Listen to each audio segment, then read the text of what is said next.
In the sweltering heat of a European summer, two dictators converged on a city steeped in fateful history: Adolf Hitler and Benito Mussolini in Munich, Germany, in June 1940, a meeting that would seal the fate of a crumbling France and expose the fractures in an uneasy alliance. But could this summit between the Führer and Il Duce truly deliver the knockout blow to the Allies?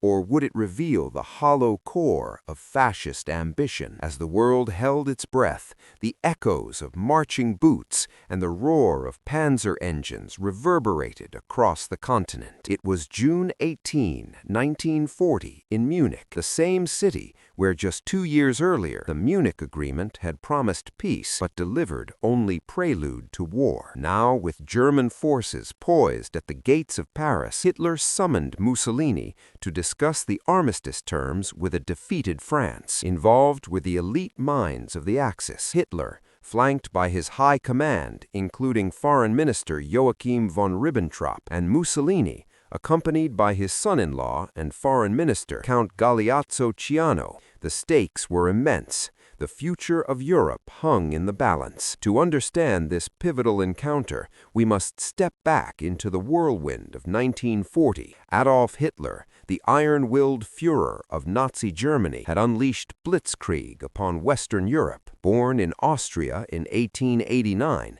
Hitler rose from the trenches of World War I to seize power in 1933, remilitarizing the Rhineland, annexing Austria and Czechoslovakia, and igniting war with the invasion of Poland on September 1, 1939. By May 10, 1940, his Wehrmacht, comprising elite panzer divisions like the 1st Panzer Division under General Friedrich Kirchner and the Luftwaffe's Messerschmitt Bf 109 fighters, smashed through the Ardennes forest, bypassing the Maginot Line and encircling Allied forces at Dunkirk. France, once the victor of 1918, was on its knees. Enter Benito Mussolini, the bombastic Il Duce of fascist Italy. Born in 1883, Mussolini marched on Rome in 1922, establishing a totalitarian regime that glorified empire and militarism. His forces had conquered Ethiopia in 1936 with poison gas and brutality, but Italy's military was a shadow of its rhetoric. Equipped with outdated Carcano Model 1891 rifles, Fiat L3/35 tankettes that were little more than armored coffins, and biplane fighters like the Fiat CR-42, Italy lagged behind. Yet, bound by the Pact of Steel signed on May 22, 1939, Mussolini declared war on France and Britain on June 10, 1940, an opportunistic stab as German panzers rolled toward Paris. The strategic situation was critical. Germany had achieved Fall Gelb, the conquest of the Low Countries in northern France, with staggering speed. By June 14th, Paris fell without a fight, its streets echoing with the clatter of German jackboots. French Premier Paul Reynaud resigned, replaced by Marshal Philippe Pétain, who on June 17th broadcast a plea for armistice. For Mussolini, this was a chance to claim spoils: Nice, Corsica, Savoy, Tunisia, territories to revive the Roman Empire. But Italy's Army of the Po, redesignated as the Western Army Group under Prince Umberto of Savoy, was ill-prepared. Only 19 of 73 divisions were combat-ready, ammunition stocks low, and morale wavering. Marshal Pietro Badoglio, chief of staff, warned it was suicide. But Mussolini, driven by envy of Hitler's triumphs, pressed on. This meeting in Munich would decide if Italy could share the glory or be relegated to the sidelines. Little did they know, the decisions made here would expose the Axis's fatal weaknesses. As the sun rose over the Bavarian Alps on June 18, 1940, tension built like a gathering storm. Mussolini's train pulled into Munich station at 9:30 a.m., greeted by Hitler amid fanfare and SS honor guards. The city, with its grand boulevards and beer halls, buzzed with anticipation. But beneath the surface, Unease simmered. Mussolini, clad in his black shirt uniform, stepped out with Count Ciano, his face a mask of forced confidence. He had rushed into war to avoid missing the victory parade, but Italy's initial thrusts along the French border had stalled in the rugged Alps. By 1100 hours, the leaders retreated to the Führerbau, the same building where the 1938 Munich Agreement was signed, an ironic venue, now for dividing the spoils of aggression. Outside, Luftwaffe planes droned overhead, a reminder of German air superiority, with over 5,000 aircraft compared to Italy's 1,800 obsolete machines. Mussolini arrived with grand visions. He proposed Italian occupation of the Rhone Valley up to Lyon, just 200 miles from the border, and the disarmament of French colonies like Corsica, 100 miles from Italian shores, Tunisia, and Djibouti, gateway to Ethiopia. But as the talks commenced at 1200 hours, the threat to Mussolini's ambitions loomed large. The German Wehrmacht had 3 million men under arms, equipped with Panzer III tanks, mounting 37mm guns and Messerschmitt MG-34 machine guns, while Italy's 1.5 million troops struggled with 1891 vintage rifles and artillery from World War I.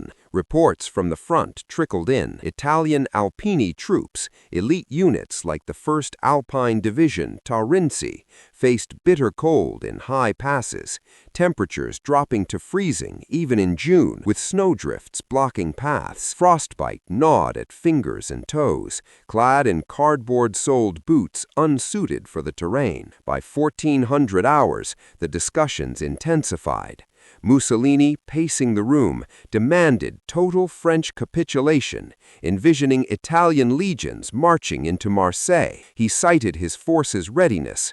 The First Army, under General Pietro Pintor, along the Riviera, 150,000 strong, with 200 artillery pieces, and the Fourth Army, under General Alfredo Guzzoni, in the north, another 200,000, with Fiat and Saldo M1139 tanks. But Hitler, seated calmly, revealed his strategy: mild armistice terms to neutralize the French fleet of 7 battleships and 18 cruisers, preventing them from joining the British Royal Navy. He feared a French government in exile in Algiers or London, prolonging the war. The approaching threat grew palpable. French defenses in the Alps, the Army of the Alps under General René Olry, numbered only 85,000, but held fortified positions like the Maginot Alpine Line, with 75mm guns in concrete bunkers. By 1500 hours, as tea was served, Ciano noted the chill in the air.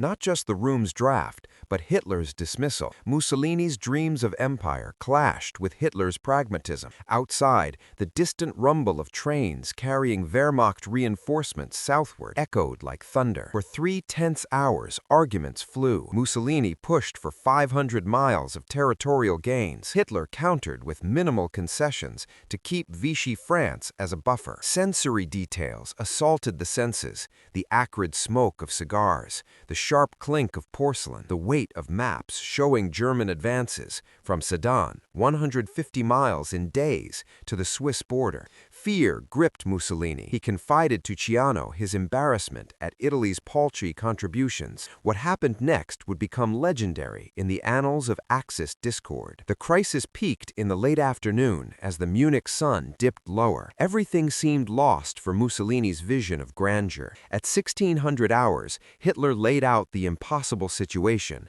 France's armistice request must be handled delicately. Pétain's government in Bordeaux teetered with Admiral François Darlan's fleet, including the mighty Richelieu battleship with its 15-inch guns, a prize too valuable to risk. Mussolini's proposals were rebuffed. No occupation of the Rhone, no seizure of Tunisia's ports, where French troops outnumbered Italians 3-1. The room grew stifling, the bitter taste of defeat on Mussolini's tongue. He envisioned and his troops bogged down. In the Little St. Bernard Pass, 7,000 feet high, Italian soldiers shivered in thin uniforms, rations depleted after days without resupply. The deafening roar of French 75mm artillery from Fort de la Redoute ruinée pounded positions, shells exploding in showers of rock and ice. Just 200 yards away, French chasseurs alpins, elite ski troops, held the line with MAS-36 rifles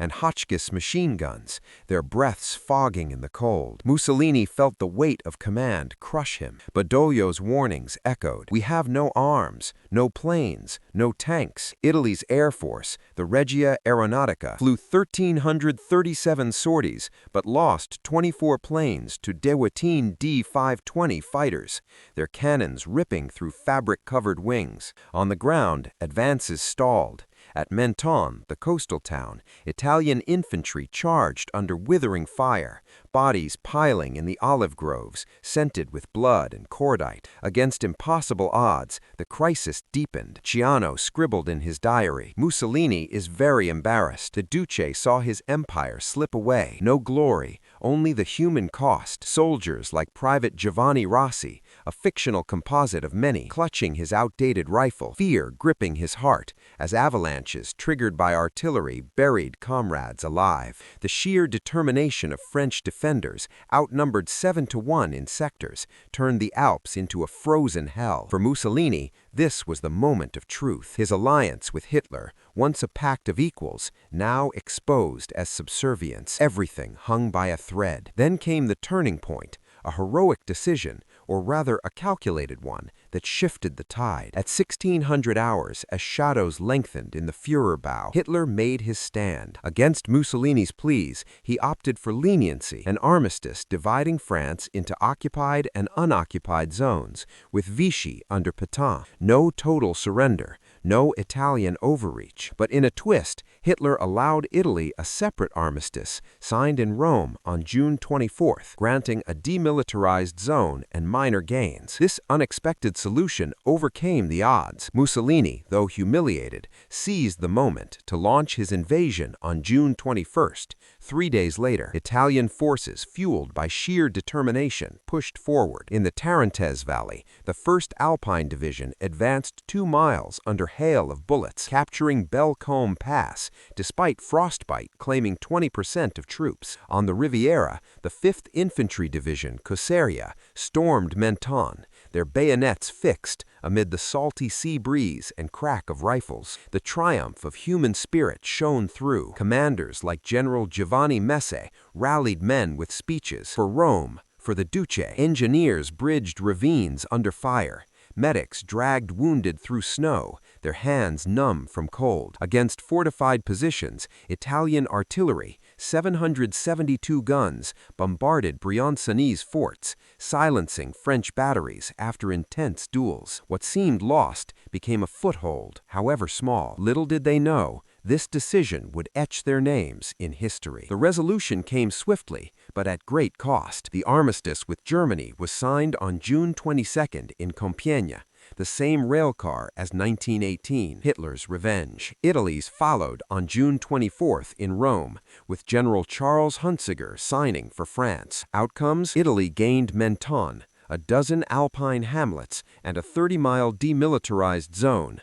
Paltry compared to dreams of empire. Casualties were stark. Italy suffered 631 dead, 2,631 wounded, 2,151 hospitalized for frostbite, 616 missing, and 2,151 prisoners, many at the Chenillyet Redoubt, where 19 French soldiers held off thousands. France lost 37 killed, 42 wounded, and 150 missing. The human cost weighed heavy. Families in Milan and Rome mourned sons lost to cold and lead, while French villagers in Menton endured occupation. The legacy endures. This meeting and invasion highlighted Italy's military frailties, straining the Axis alliance. Mussolini's overreach led to disasters in Greece and North Africa, contributing to his fall in 1943. Medals were awarded, the Medaglia d'Oro al Valor Militare, to heroes like Captain Vincenzo Palladini Mussolini, who led charges in the snow. Officially, it marked Italy's entry, but unofficially, the triumph of spirit amid folly. It reminded the world of war's brutality and the fragility of dictators' dreams. This was just one of countless untold stories from the Second World War. Subscribe to WWI Records as we continue to bring these forgotten chapters of history back to life.